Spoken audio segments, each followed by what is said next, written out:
Oi, eu sou a Amanda e hoje a gente vai continuar estudando a lição dessa semana dos adolescentes.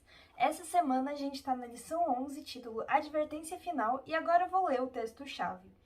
Seguiu-se outro anjo, o segundo, dizendo: Caiu, caiu a grande Babilônia, que fez com que todas as nações bebessem o vinho do furor da sua prostituição. Apocalipse 14:8. Guilherme Miller e seus companheiros haviam tentado ajudar as pessoas que afirmavam ser religiosos a ver a verdadeira esperança da igreja e sua necessidade de uma experiência cristã mais profunda.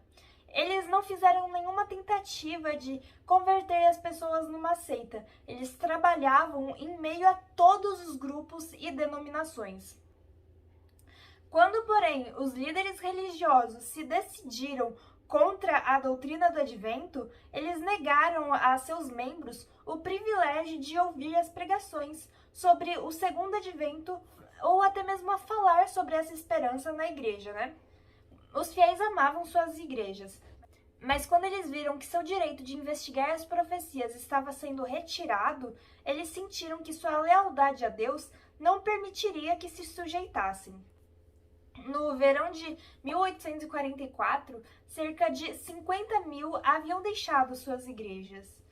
Na maioria das igrejas, por anos, as pessoas se conformaram de forma gradual, mas constante, às práticas cada vez mais mundanas e a um declínio na vida espiritual. Naquele ano, porém, foi diferente, né? Houve sinais de uma queda acentuada em quase todas as igrejas do país. Todos aqueles que silenciam a convicção do dever porque ela interfere em seus desejos acabam por perder a capacidade de diferenciar entre a verdade e o erro e acabam se separando de Deus.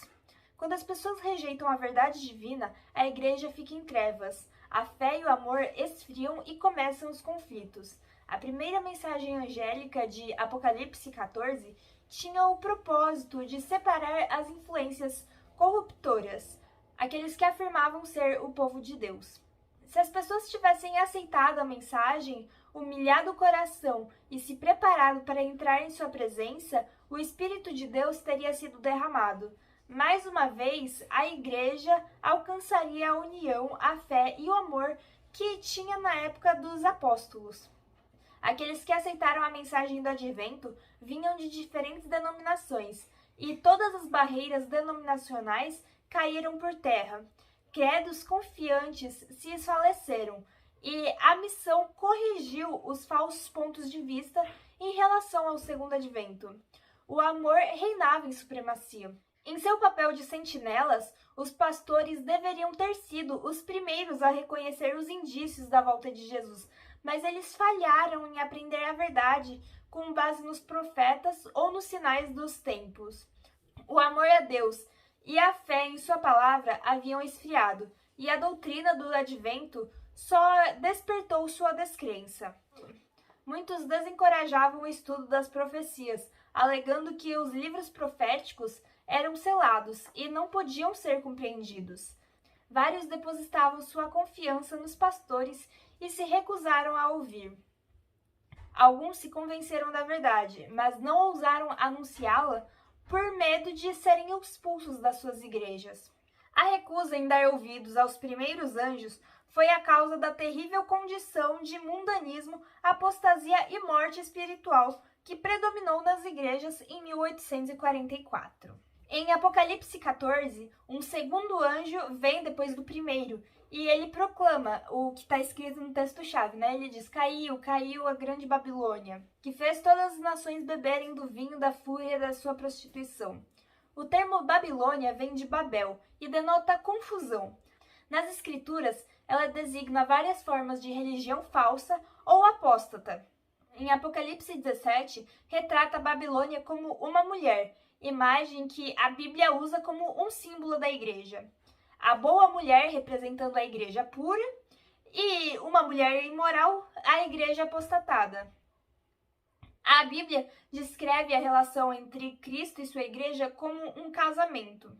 Quando a igreja é fiel a Cristo e permite que coisas mundanas encham a vida, a Bíblia compara essa prática à violação do voto conjugal. Babilônia é a grande cidade que reina sobre os reis da terra. O poder que reinou sobre os reis da cristandade por séculos foi Roma. As cores azul e escarlate, o ouro, as pedras preciosas e pérolas, que era como a mulher descrita na profecia estava se vestindo, retratam a magnificência que a orgulhosa igreja exibia. Nenhum outro poder poderia ser tão verdadeiramente caracterizado como embriagado, como o sangue dos santos. Da mesma maneira que a igreja que perseguiu os seguidores de Cristo com tanta crueldade. Ao deixar o Senhor para trás e se aliar aos pagãos, a igreja judaica se tornou prostituta, e Roma, ao buscar os poderes mundanos, recebeu a mesma condenação. A mensagem falando sobre a Babilônia deve se aplicar a organizações religiosas que foram puras, mas se tornaram corruptas. Como essa mensagem ocorre após a advertência do juízo, precisa ser dada nos últimos dias.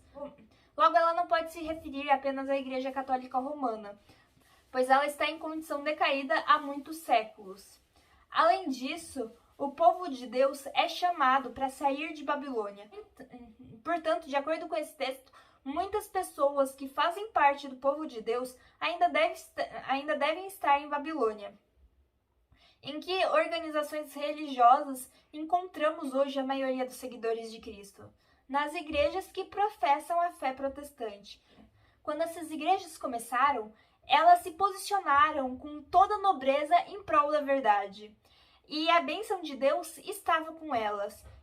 Entretanto, elas caíram por causa do mesmo desejo que arruinou Israel, a vontade de imitar práticas dos descrentes e de conquistar sua amizade. Assim que os reformadores, que tinham o verdadeiro espírito da reforma, faleceram, seus descendentes remodelaram a fé. O grande pecado de Babilônia é que ela tem dado a beber a todas as nações do vinho da fúria de sua prostituição. Esse vinho representa os falsos ensinos que ela aceitou em consequência de sua amizade com o mundo. Em retorno, ela exerce uma influência corruptora sobre o mundo ao ensinar doutrinas apostas às declarações simples da Bíblia. Se o mundo não estivesse tão embriagado com o vinho da Babilônia, grande número de pessoas se convenceria e converteria pelas palavras claras da palavra de Deus. Mas a fé religiosa parece ser tão confusa e contraditória que as pessoas não sabem em que acreditar. A segunda mensagem angélica não se cumpriu completamente em 1844. As igrejas vivenciaram, naquela ocasião, uma dissolução moral por recusar a luz da mensagem do advento, mas a queda não foi completa. À medida que continuam a rejeitar as verdades especiais para esse tempo, tem afundado cada vez mais. No entanto, ainda não pode se dizer caiu a grande Babilônia. As igrejas protestantes estão incluídas na denúncia solene do segundo anjo, mas a obra da apostasia ainda não chegou ao seu auge. Somente quando a igreja se unir completamente ao mundo é que a queda da Babilônia será completa. Apocalipse 18 aponta para o momento em que Deus chamará seu povo que ainda está em Babilônia para se separar da comunhão com ela. Essa mensagem, a última que o mundo ouvirá, cumprirá sua obra. A luz da verdade brilhará sobre todos os que têm coração aberto para recebê-la e todos os filhos do Senhor. Em Babilônia obedecerão ao chamado. Saiam dela, vocês, meu povo. Quando a primavera de 1844 passou, aqueles que haviam aguardado sua vinda sentiram muita dúvida e incerteza. Muitos continuaram a examinar as escrituras, buscando novamente evidências para sua fé. As profecias eram claras e certas ao apontar para a proximidade do retorno de Cristo. A bênção do Senhor na conversão e no reavivamento dos cristãos testemunhara que a mensagem vinha do céu. Entremeadas as profecias que eles imaginavam se aplicar ao tempo do segundo advento, estavam instruções incentivando-os a esperar com paciência e fé, pois aquilo que parecia obscuro seria esclarecido. Dentre essas profecias estava Abacuque 2, 1-4. E após o desapontamento, esse texto pareceu muito significativo. Ele diz: A visão aguarda um tempo designado. Ela fala do fim e não falhará. Ainda que demore, espere-a, porque ela certamente virá e não se atrasará. Por volta dessa época, o fanatismo começou a aparecer. Alguns que alegavam crer no advento demonstravam zelo distorcido. Suas ideias fanáticas não ganharam a simpatia da maioria dos adventistas, porém trouxeram desgraça à causa da verdade. Satanás estava perdendo seus servos e, a fim de dar uma má reputação à causa de Deus, trabalhou para enganar alguns que se consideravam fiéis, levando-os a extremos. Então, seus seguidores estavam prontos para se apropriar de qualquer erro, qualquer ato estranho ou questionável e apresentá-lo de maneira mais exagerada possível, a fim de retratar o adventismo como se fosse uma desgraça. Quanto mais pessoas professassem a fé no segundo advento, mais vantagem obteria, pois seu poder controlava o coração deles. Guilherme Miller não simpatizava nem um pouco com o fanatismo. Ele dizia que o diabo exercia grande poder sobre a mente das pessoas. Eles trabalhavam mais fervorosamente contra ele. Os que se opuseram ao movimento adventista seguiram uma prática semelhante. Sem se dar por satisfeitos, apenas exagerando os erros dos fanáticos, eles espalhavam relatos que não chegavam nem perto da verdade. Sua paz tinha sido perturbada pela proclamação de que Cristo estava prestes a vir. Eles temiam que fosse verdade, mas esperavam que não. Esse era o segredo de sua guerra contra os adventistas. De todos os grandes movimentos religiosos, desde os dias dos apóstolos, nenhum foi mais livre de imperfeições humanas e enganos satânicos do que o movimento adventista do outono de 1844. O temor que a mensagem fosse verdadeira havia contido o mundo descrente, mas quando ninguém viu sinais da ira de Deus, as pessoas deixaram de lado seus temores e recomeçaram a zombaria e o escárnio. Miller e seus companheiros cumpriram as profecias e anunciaram uma mensagem que a inspiração predissera, que deveria ser dada ao mundo. Eles não teriam conseguido dá-la caso tivessem entendido por completo as profecias que apontavam para seu desapontamento e apresentavam outra mensagem que deveria ser pregada a todas as nações antes do retorno do Senhor. A primeira e a segunda mensagem angélicas foram proclamadas no momento certo e cumpriram a ordem que Deus havia designado para elas. O mundo esperava que, se Cristo não voltasse, as pessoas deixariam de lado o adventismo. Muitos, de fato, largaram a fé, mas houve aqueles que permaneceram firmes. Os adventistas confiavam que Deus os havia conduzido a dar advertência do juízo. O Espírito de Deus permaneceu com aqueles que não negaram apressadamente a luz que haviam recebido, renunciando ao movimento adventista. As pessoas mencionadas na passagem haviam feito a vontade de Deus ao seguir a orientação de seu Espírito e de sua palavra, porém elas não entenderam o propósito de sua experiência. Foram tentadas a duvidar se Deus de fato havia os conduzido.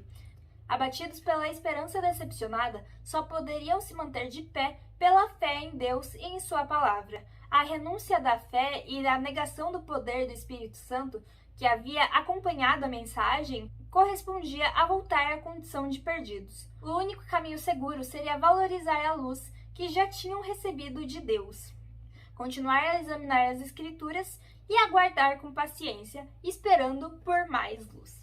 E por hoje é só, a gente se vê de novo amanhã. Dá um like nesse vídeo, compartilha para todo mundo, ativa o sininho para a gente estudar a lição junto todo dia e tchau, até amanhã, um beijo!